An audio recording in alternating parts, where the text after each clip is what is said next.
So the iPhone 7. What? Okay, fine. I get it. I'll update. One moment, please.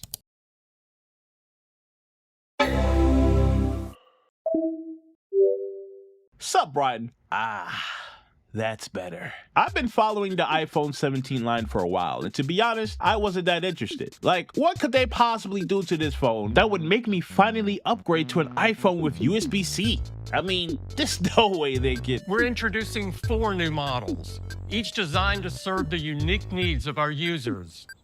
And it starts now. This has been the most unique and talked about lineup of iPhones I've seen since I started paying attention to these things. They gave the iPhone 17 such a massive upgrade. They took a leap of faith with such a unique product like the iPhone Air, and the marketing for the iPhone 17 Pro has never been so obviously tailored towards professionals. The iPhone 17 Pro is speaking to me. Maybe, just maybe, I am a professional. Okay, no one said professionals couldn't be broke. Patreon in the description, by the way. One personal weakness of mine is my live action work. I want to be confident in my shots and my angles, even though I'm a complete novice with cameras, in case you couldn't tell. But hopefully the iPhone 17 Pro with all its upgrades, like the bump in megapixels and features like Apple Log 2, will help me change that. So the order was placed, and all I had to do is wait a month? Yeah, so apparently these particular lines of iPhones turned out to be extremely popular, catching everyone off guard, including Apple. There weren't iPhones available anywhere, and I live in New York City, mind you. We have no shortage of Apple stores, and none of them had any, except iPhone Airs, which is a topic for another video. So every day since then, I've been online checking Apple stores around the city, hoping that they would have the one I want available, in the hopes that I would be able to pick one up in person instead. And after 2 long weeks, one was finally available. And I mean literally one. It was that bad. But it was located at the Apple store I wanted to go to. It was fate. So I called them, and even though the official pickup date was the next day, the lady on the phone said I can pick it up later today. Ahead of time. Yes! So I went, and long story short, she lied. So the next day I returned. The Apple store I got my iPhone at was at the Apple World Trade Center, located in Lower Manhattan. This particular Apple store probably has the most sentimental value for me, considering that I would pass through here almost every day for years when heading to school. The design of the mall the Apple store is in always amazes me, as it looks like a spaceship ready to take off at any moment. As cool as that is though, I do think it's pretty ugly. It triggers the same part of my brain as the PS5's design does. Ugh. The inside of it looks really cool though. It's been a while since I've been here, and this is the first time I physically buy something from an Apple store, despite my being in there multiple times. Poor window shopping. There, I finally got to see the other iPhones in person for the first time, and they are quite the beauties. The iPhone Air, though very nice looking, didn't really appeal to me as I thought. I'm glad it exists though, and I don't care what anyone says. The orange iPhone 17 Pro is fantastic. Definitely something you have to see in real life to truly admire. I know it's a color that Apple will probably never make again, so it really is a once-in-a-lifetime experience. Anyway, I got mine in silver, and I headed to the pickup center to get my order. After many hurdles, I finally have one. A silver iPhone 17 Pro Max. Also, you can see my AirPod Pro 3s there because I knocked 2 birds with 1 stone to get a replacement. I already made a video on them, so check it out if you haven't already, but TLDR, those things were an awful experience. But before we get to the unboxing, quick pause, because if you're about to spend a mortgage payment on an iPhone 17 Pro Max, you might as well charge it with something that actually feels like it belongs next to it. This video is sponsored by Zike, and they sent me their Z8 55 3-in-1 Qi 2 magnetic foldable wireless charger, which I've been using for the past few weeks, and I gotta say, it's kinda wild how much sense this thing makes. So here's the gist. It's basically the Swiss Army knife of chargers. It's got 3 precise charging spots that handles your iPhone, Apple Watch, and AirPods all at once. No clutter, just click and you're good. The one thing you'll notice is how satisfying the magnets are. Like, it snaps your phone into place with the perfect Qi 2 certified alignment every single time. Just a confident click and boom, fast charging engaged. And because it's Qi 2, you're not just getting MagSafe level speed, it's universal. So yes, even your token Apple hater friend who swears they're never switching to iPhone can mooch off your charger without judgment. Now, this thing folds, like fully. You can flatten it and toss it in your bag. It's about as thick as a wallet. Perfect for travel or people like me who somehow manage to have 0 outlet space, but 3 devices that are always dying at the same time. And honestly, the design fits Apple's whole vibe. Clean, minimal, it doesn't look like one of those over-engineered spaceship pads. It just sits there quietly, doing its job better than the one Apple sells. And it supports up to 15 watts fast charging on compatible devices, which is exactly what your iPhone deserves. So yeah, whether you're setting up your minimal nightstand setup or trying to simplify your charging routine, this is the one to beat. The Zike Z855 is that rare gadget that makes your desk look cleaner and your life easier, which is saying a lot for something that's technically just a charger. If you want to check it out, I'll have a link in the description below, and use code ROTTEN55 for 20% off your order. And huge thanks to Zike for sponsoring the channel and for making a product that doesn't feel like a money grab. And there it is. After weeks of back order, the iPhone 17 Pro Max. This is a first phone for me in many ways. One, this is the first Pro Max phone I've ever gotten. This is the first like current iPhone I've ever gotten as well. Like, I've never had the latest iPhone before. I spent my entire life catching up. Finally,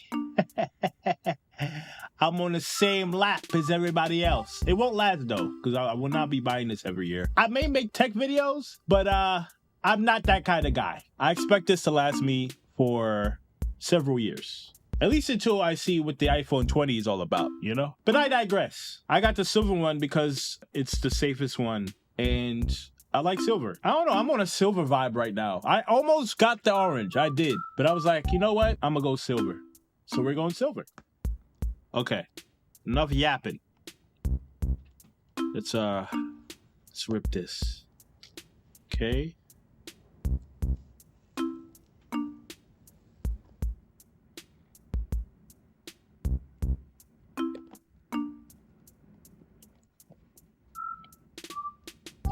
Would you look at that? Whoa. Okay, so as I expected, immediate. Not really a fan of the white back glass. I wish that they made it slightly more gray, but it does look cool. It does look cool, but I do wish they made it like a little darker. I don't even know if you can see. The logo is like barely noticeable on camera. And as you can see, it's in the middle of the back glass. Watch my video on why that's an issue. But wow, man. Wait, this phone is big too. It was like 6.9 inches, I believe.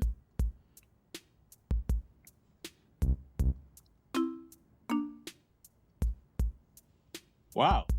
So I saw a lot of complaints about this phone not feeling premium. I don't know. It feels really good in my hands. I don't know. Let's rip the plastic off now. Oh, wow. This thing is a beauty. But yeah, as I was saying, like it feels great in my hands. I really like the rounded corners. It cups right into the palm right there, you know? So I think this phone looks really good without a case.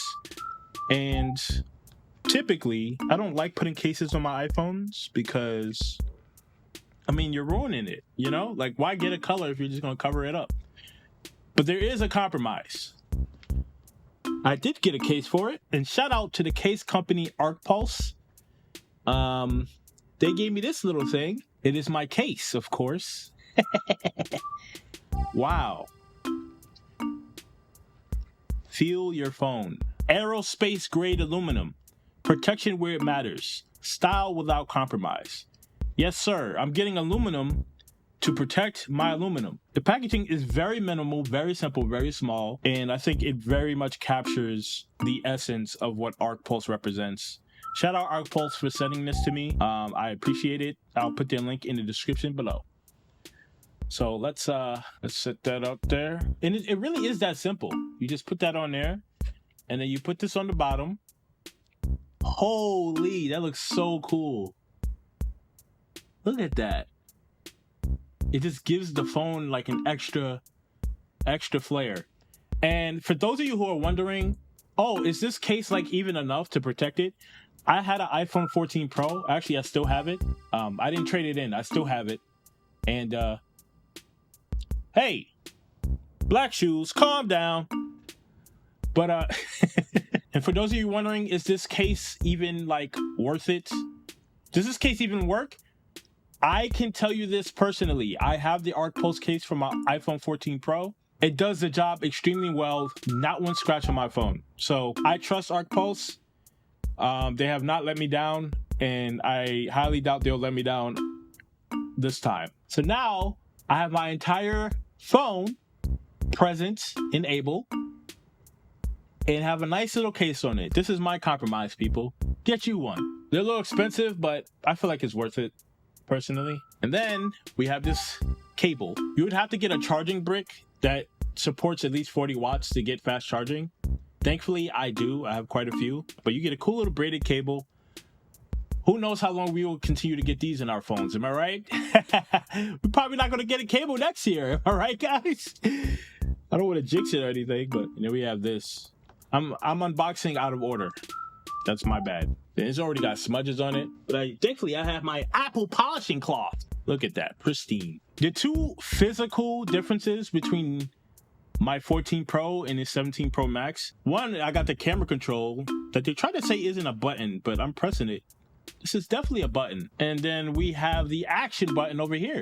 Liquid glass! And now that I have it, feel free to let me know in the comments what videos you would like to see about it, and be sure to drop any tips about cameras in the comments below. And I hope you guys like the Riot Apple refresh, as it took quite a bit of time behind the scenes to get just right. Thank you all for this journey so far, and I hope to continue making top quality content for you guys moving forward. Unfortunately though, the phone wasn't cheap. So if you don't want to see me starve before my next video, be sure to support my content with some engagement. It's free and extremely helpful for growing this channel. Hitting 50K would be pretty nice. And for those of you who want to throw some money my way, be sure to subscribe to my Patreon as well. And join my other members such as Vasco, Frasco Beck, and Miss Game. Thank you all for the support as it keeps me dropping videos consistently. And thank you, viewer, for watching. If you want to see more of me, you know what to do. I hope you guys enjoyed the video and the new aesthetic looks and stuff. More updates to come as I progressively make more videos. You'll see more updates. But I have not figured out how to shut down yet, so sorry if you just see a screen.